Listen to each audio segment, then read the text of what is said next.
जय माँ विंध्यवासिनी, हर हर महादेव। आप सभी का स्वागत है। यह सत्य घटना इसी जो महाकुंभ का समय बीता है इसी से संबंधित है। एक साधक जो कि काफ़ी लंबे समय से परंपरागत अपनी घर में चलते हुए देव शक्तियों को सिद्ध किए थे, जैसे कि इनके पिताजी सिद्ध किए थे, उनके दादाजी के पास भी वह सिद्ध थे। तो इस प्रकार का आपको विषय ग्रामीण क्षेत्रों में विशेष करके प्राप्त हो जाता है, जिसमें एक कुल परंपरा में चली जा रही शक्ति एक से दूसरे को प्राप्त होती जाती है। वस्तुतः इसके बारे में हम सभी ने पहले भी चर्चा की है कि यह शक्ति प्रमुखतया जो उपदेश मात्र से सिद्ध होने वाली शक्तियाँ होती हैं, जिसके बारे में श्री दुर्गा कवच में भी वर्णन है, श्री चंडिका कवच में भी वर्णन है। उन्हीं में से एक यह इस प्रकार की शक्ति होती है कि पूर्व काल में हमारे किसी पूर्वज ने अपने विधि विधान से गुरु जी से प्राप्त करके या किसी वैसे सिद्ध साधक से विधान प्राप्त करके कोई एक शक्ति को सिद्ध किया, उसे कुल में स्थापित किया तथा उसके माध्यम से वह विभिन्न तांत्रिक क्रियाएं, उजहती सुखहती वाला जो काम होता है वह सब वह कर रहे थे। और आगे अपने कुल में अपने बच्चे को, अपने अगली पीढ़ी को उपदेश मात्र से किसी विशेष दिन में, जैसे कि हल षष्ठी का दिन इन सभी के लिए बहुत प्रख्यात होता है, तो अखाड़े आदि में इसका वचन वाचा किया जाता है। गद्दी पर बैठाना, मुख भराई करना, जिसमें कि वचन आदि दे के शक्ति को पूरे तरीके से मात्र उपदेश करके सब चीज़ अपने नए जो उत्तराधिकारी होते हैं उनके अंतर्गत कर दिया जाता है, उनके तलगत कर दिया जाता है। वे उसके अधिपति, नए अधिपति हो जाते हैं तथा उसके पश्चात कुछ प्रायोगिक प्रक्रियाएं सिखाई जाती हैं कि कैसे किस प्रकार से इन विधानों का हमें प्रयोग करना है, कैसे काट करना है, कैसे किसी के ऊपर कुछ लगाना बचाना है। तो ये प्रक्रिया चलती है। तो ऐसा ही एक प्रक्रिया, ऐसा ही एक विधान इनकी परंपरा में था, जिसे यह पीढ़ी दर पीढ़ी लेते जा रहे थे और उससे अच्छा और बुरा दोनों प्रकार का काम करते थे। इन्होंने इस चीज़ को एक्सेप्ट किया कि देखिए अच्छा कार्य तो करते ही थे, लेकिन कोई अगर आए तो इसे जीविका मात्र की तरह भी लेकर के चल रहे थे। तो कोई अगर जानबूझ करके भी गलत काम करवाना चाहे, और एक सीमा तक लगता था कि ठीक है इसमें कोई मारने वारने का काम नहीं, लेकिन परेशान करना, शत्रुता है किसी से तो थोड़ा किसी को परेशान करने आदि के लिए पैसे लेकर काम कर दिया करते थे वैसा। यहाँ पर एक विषय और जान लीजिए कि यह जो मुख्य शक्ति थी वो इनके घर की तो नहीं थी, लेकिन कम से कम 3-4 पीढ़ियों से पूजित हो चुकी थी, तो घर की हो ही चुकी थी। जितने भी लोग जिनकी भी किसी भी कारण से अकाल मृत्यु आदि हो रही है या कोई वैसा विषय इनके कुल में, तो उनका कभी गति न हो करके इनके ही एक तरीके से समझिए कि वश में रहना या इनके ही द्वारा उनके ऊपर नियंत्रण स्थापित हो जाना, यह भी रहा है। तो ये कहीं ना कहीं प्रेत क्रियाओं से बिल्कुल स्पष्टता से अगर कहा जाए तो संबंधित रखे हैं। कोई देव विशेष पूजन आदि नहीं करते। नवरात्र आदि के समय में इन लोगों का जो विषय रहता तो उसमें उपवास सभी साधक करते हैं, लेकिन जो प्रमुख ग्रामीण भगतवाल की प्रक्रिया होती है, जिसमें शक्ति को भोग भेंट धूना आदि अग्यारी आदि पे भोग देने की प्रक्रिया की जाती है, कारण आदि दे करके, यही सारा विषय। और उसमें बाहर की शक्तियों को जोड़ना घटाना, कौन सी शक्ति कैसे किसके जोड़े में चलेगी, एक तरीके से प्योर जो भगतवाल का विषय होता है वो रहता।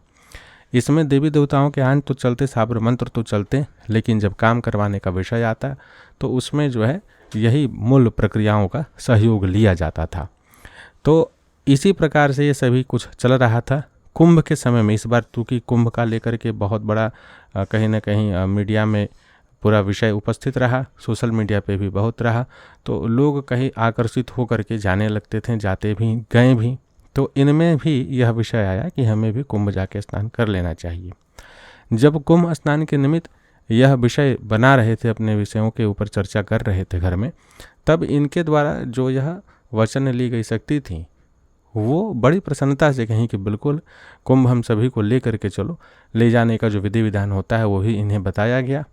अब देखिए, बूझा में जो सिद्ध शक्ति होती हैं, यह एक बात ध्यान रखिएगा कि अगर आप उसे एज ए ग्रांटेड ले के बैठे हैं कि वो कभी भी आपको धोखा नहीं दे सकती, छोड़ नहीं सकती, तो यह कहीं ना कहीं भगतवाल की शक्तियाँ होती हैं, छल भी करती हैं। इनके साथ यही होने वाला था। कारण क्या था कि अब उनका एक नियम बना हुआ है, शक्तियों का एक नियम है कि भाई जितना ज़्यादा उन्हें भोग भेंट दे के आप प्रसन्न रखोगे, जो वो मांगती हैं वो काम करने के बाद, तो आप जो बोलोगे वो तो वो करेंगे ही, लेकिन वो जो मांगेंगे वो भी आपको देना होगा। तो यह आप सामान्यतः देखिएगा, इस प्रकार के जो लोग होते हैं काम करवाने के लिए तो उन चीज़ों को बड़ा बड़ा बात बोल देंगे कि हाँ ठीक है तुम ये करो तो देखेंगे हम ये, लेकिन इसमें भी वो दिमाग लगाते हैं। जब वो काम पूर्ण हो जाता है तो उसे मनाने लगते हैं, उसे विभिन्न प्रकार से प्रलोभित करके मूल विषय से हटने लगते हैं कि अरे हम तो ऐसा है वैसा है, हम तो तुम्हारे सेवक हैं, इतने से ही तुम प्रसन्न हो जाओ। ऐसे करके लोग मैनिपुलेट करते हैं। व्यक्ति जो मनुष्य है ना वो किसी को नहीं छोड़ता है। तो और वो भी देख करके शक्तियों को देखिए किसका कितना सामर्थ्य है। कोई अगर बहुत अति उग्र और क्रोधी शक्ति है तो उसे तो भाई देना ही पड़ेगा, उसके सामने तो कुछ नहीं चलेगा। लेकिन कई बार जो सौम्य शक्तियां हैं जो बहुत अधिक उत्पात नहीं मचाती हैं, उनको कहीं ना कहीं दबाने का प्रयास भी करते हैं अपने बुद्धि से। तो ऐसा ये कई बार इनके साथ कर चुके थे। अब यह कारण बन चुका था कि ये भी कहीं ना कहीं अब साथ उस प्रकार से देना चाहते नहीं थे। तो कुंभ में ले जाने की पूरी विधि बताएं कि नारियल पे लेके जाना है। आप ध्यान रखिए कि नारियल पे विशेष करके वही शक्ति अधिकतर जाती हैं जो गति की इच्छा रखती हैं, जो वापस आने वाली हैं, जो पूजन में आने वाली है, वो नारियल पे जाएंगी तो सही, लेकिन साथ में बहुत सारे विधि विधान भी जाते हैं, वो सब भी करना पड़ता है। तो इनको जिस प्रकार से वो विषय बताएं जिसमें कि संकल्प ही करवा दिया गया इनसे, यह मति ऐसा फिरा इनका कि संकल्प ही हो गया वहाँ पर कि जो भी शक्ति, जो भी पितृ पूर्वज हमारे, जो भी लोग साथ में जा रहे हैं नारियल के माध्यम से, सभी स्नान करने के उपरांत महाकुंभ का त्रिवेणी जी में प्रयाग क्षेत्र में स्नान करने के उपरांत जो गति की इच्छुक हों वो गति को प्राप्त कर लें, तथा जो हमारे परिवार का कल्याण करने के निमित्त यहाँ उपस्थित रहना चाहते हों वो वापस आके पुनः स्थापित हो जाएं। ये भ्रम में कहीं ना कहीं इस चीज़ को बोल दिए। अब यही तो वहाँ तो वचन पे ही सारा चीज़ चलता है। यह गए स्नान आदि का पूरा बहुत अच्छा विषय रहा, स्नान आदि किए, सब कुछ ठीक ठाक हुआ, वापस आ गए।